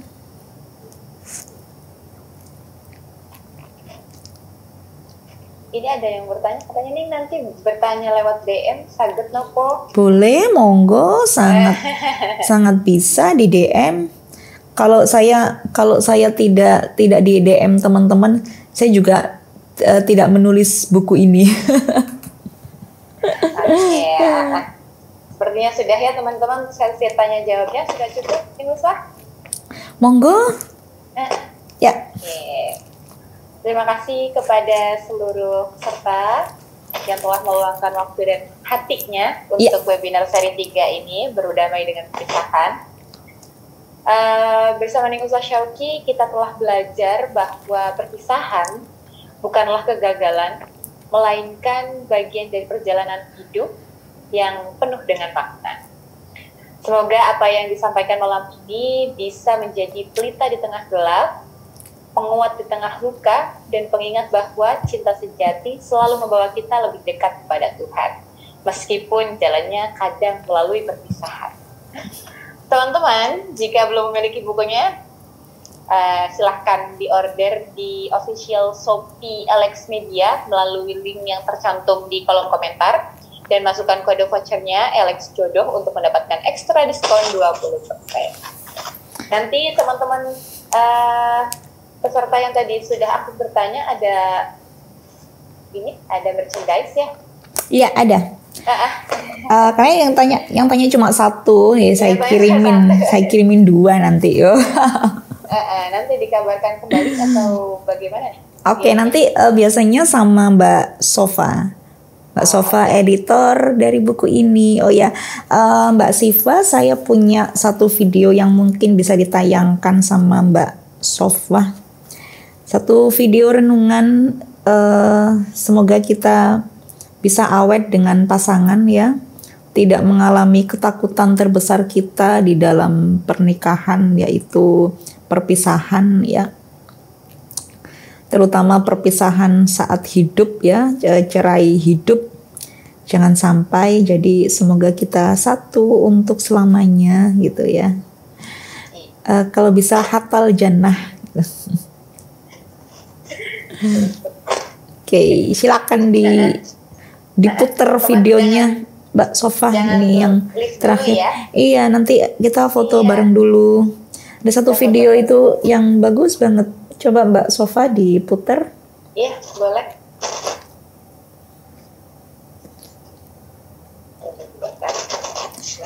Maunya diputer di awal. Kok saya lupa ya? Ya Allah, iya. Sampai lupa. Maunya diputer di awal aja gitu nanti. Terdistraksi dengan yang lain. Teman-teman dan Ninguslah, saya sebelum tutup dari Iqbar ada sedikit yang ingin disampaikan. Oke, terima kasih loh, silakan. Izinkan saya berbagi tentang iqbar.com, teman-teman. Iqbar.com adalah portal berita, kajian, dan gaya hidup Muslim Indonesia yang berkomitmen menyajikan konten yang mencerahkan dan penuh kebaikan. Mulai dari berita, artikel inspiratif, terus opini, hingga resensi buku. Teman-teman juga jangan melewatkan, kita punya podcast namanya Sinikbar, bisa dilihat di channel YouTube Iqbar TV. Di sana ada obrolan santai tapi berbobot dengan berbagai narasumber yang inspiratif tentunya. Pastikan juga teman-teman untuk follow Instagram kita di iqbar.com untuk update harian dan interaksi langsung terakhir. Bagi teman-teman yang punya gagasan atau opini menarik, iqbar.com sangat terbuka untuk menayangkan opini dari pembaca. Silakan kirim email di redaksi@iqbar.com. Ya, teman-teman kunjungi iqbar.com, tonton Sinikbar, follow Instagram, dan kirim opini Anda. Mari sebarkan lebih banyak kebaikan bersama kita. Keren banget. Keren banget Iqbar. Iya, itu podcastnya bagus loh itu. Podcastnya sama guru-guru kita yang luar biasa. Itu videonya teman-teman. Emang gak ada suaranya.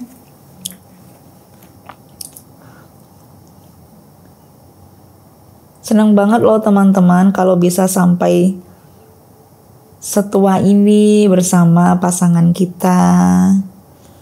Saling menyayangi, saling mengasihi, saling mengasihani. Mungkin mereka ini sudah berkali-kali ingin pisah, sekaligus berkali-kali saling memaafkan, dan berkali-kali untuk bisa saling menerima satu sama lain. Terima kasih Mbak Sofa. Oke. Teman-teman, alhamdulillah sudah selesai semua rangkaian acara kita malam ini. Terima kasih kepada Ninguslah. Sama-sama Mbak Sofa. memberikan Siva. kita banyak insight dan ilmu malam ini. Keren banget moderatornya. Sangat kena di hati dan insya Allah sangat bermanfaat untuk kehidupan Amin kita ya Rabbal Alamin. selanjutnya, terutama untuk teman-teman yang masih jomblo dan masih memilih pasangan. Teman-teman, selamat malam, sampai jumpa di kesempatan berikutnya. Tetap semangat dan tetap percaya kalau jodoh di tangan Tuhan, selebihnya hasil lebihan. Masuk bentar. Oke. Oke, baik. Untuk untuk para peserta yang tadi mendapatkan konsumsi eksklusif, bisa ditunggu kabar baiknya. Dan sebelum acara ini ditutup, benar-benar ditutup, Iya, terakhir. Klaim diskonnya dulu, klaim voucher diskonnya dulu, di copy paste gitu biar check out Shopee-nya bisa kena diskonnya seperti itu. Dan terima kasih sudah mengikuti para peserta sudah mengikuti rangkaian 3 webinar promosi jodoh di tangan Tuhan selebihnya hasil lebihan, dan semoga 3 webinar yang sudah diikuti bersama-sama bisa menjadi manfaat dan berkah untuk kita semua. Saya ucapkan terima kasih juga, sangat terima kasih untuk tim ihbar.com, Mbak Siva dan para gawagus yang sudah mau berkenan untuk berkolaborasi bersama, dan juga saya ucapkan terima kasih kepada Perempuan Membaca yang juga ikut berkolaborasi dalam promosi, dan juga untuk Nawaning Nusantara yang sempat ikut berkolaborasi bersama kita di webinar pertama. Dan berikutnya untuk domisili Jawa Timur, khususnya Mojokerto, kalau misalkan ketinggalan di webinar-webinar kemarin, bisa ikut seminar langsungnya di Sunrise Mall Mojokerto bersama Nimuswa Syauki. Ayo, sama jalan-jalan di Sunrise Mall. Sunrise Mall-nya baru ya Mbak Sofa. Jadi terima kasih banyak para peserta. Jangan cepet-cepet live dulu, kita foto bareng ya. Nanti setelah penutupan kita nanti foto bareng. Oke, terima kasih banyak Mbak Siva dan peserta lainnya dan Uswa. Sami-sami Mbak Sofa. Akhirnya ini sesi terakhir dan ditutup teman-teman. Terima kasih semuanya. Iya, teman-teman boleh nyalakan dulu ya ininya. Perlu dinyalakan enggak Mbak Sofa kameranya? Iya. Ya, yang sempat nyalakan gitu. Nyalakan. Menyala ya. Teman. Oke. Halo Mbak Sofa, cerah banget hari ini. Masya Allah. Pasti ini beliau abis ngedit lagi nih yang revisi yang kedua. Ya, Makasih Mbak Sofa. ditunggu cetak ulangnya ya. Cetak ulangnya Senang teman-teman banget. semua yang sudah Ya. check out, dan ditunggu kabar baiknya, terbitan terbaru nanti ya. Oke, terima kasih. Oh iya, open cam sudah. Smile semuanya. 1, 2, 3. Oke. Oh, hanya ada 1 slide ya? Iya. Ya mungkin karena ini temanya perceraian, jadinya Iya. Takut gitu ya. Takut ya. Ya udah seperti itu. Balikan ke Mbak Siva, monggo. Iya. Terima kasih Mbak Sofa sudah menginfokan kepada teman-teman kalau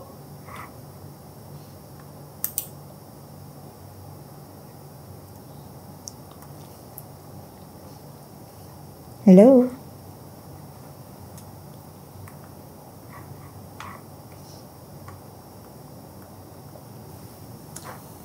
berkenan hadir dan meluangkan waktunya untuk ikut webinar seri ketiga kali ini. Semoga apa yang disampaikan menjadi pengingat dan menjadi panduan kita untuk memilih pasangan untuk yang jomblo dan juga menjalani kehidupan pernikahan untuk yang sudah menikah. Terima kasih Ning Uswa. Sama-sama, Kak Siva. Ditunggu kehadirannya di podcast ini, Bar. Insya Allah kalau ke Jawa Barat ya, siap.